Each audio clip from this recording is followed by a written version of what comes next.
Okay, weekly 50 readers and viewers and listeners, I hope you like travel photos because you're about to get hit with some.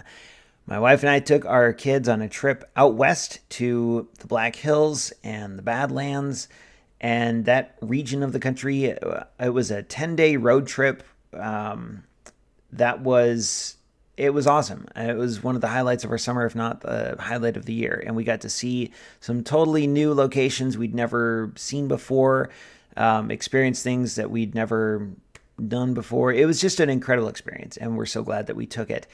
And this picture, as you can probably tell from the title and from the what you see here, is Chimney Rock. Now, my wife had actually been here before. She was here way long ago in elementary school. She came here on a school field trip, essentially, and it was a multi-day field trip. They rented buses, and the teachers took a bunch of kids out west to see things like Chimney Rock. So she had seen this, but it was kind of interesting. She's pretty sure it was taller when she saw it before because this thing is wearing down over time, and it has been taller. Like, it's well documented that this rock is shrinking due to erosion and weathering and lightning and things like that.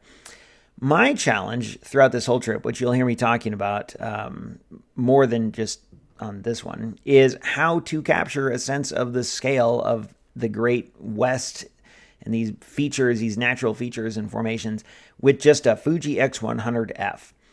I did take some with my iPhone, but even then, like, the point remains, how do you capture a sense of scale and perspective with just that camera? It's not a landscape. It's 35 mil equivalent. It's really not designed to be out in broad nature vistas like this. And yet, that was my challenge. I didn't lug a bunch of camera gear here. I literally just took the Fuji and my GoPro.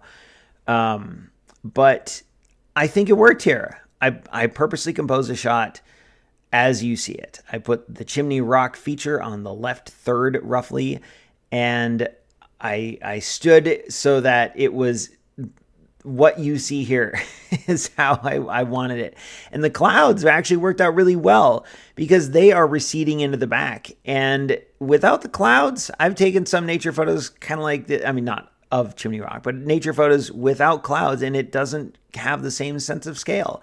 So I think it actually worked out really well. And the overcast sky, like the slightly overcast, it had this other effect of creating these rich colors on the ground too, and these shadows, like the shadow on Chimney Rock, because of where the sun was coming from. It just worked out really well. I actually didn't shoot this in RAW. This is just JPEG. I tweaked ever so slightly in Lightroom, and I think I might have rotated it just a little bit because I was standing.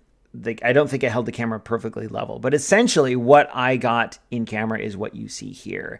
But what you don't see is the memories and the experience of being with my family on this trip out west. And to me, that's what I think about when I see this particular photo. If you're curious about exposure, I shot this at, let's see, of course it's F11. Plenty of light to get a crisp, clear shot, ISO 200, 4/50th of a second. And I have learned generally when you're shooting a landscape photo you don't need to shoot wide open. A smaller aperture generally gets a better, sharper photo, and that's certainly what happened here.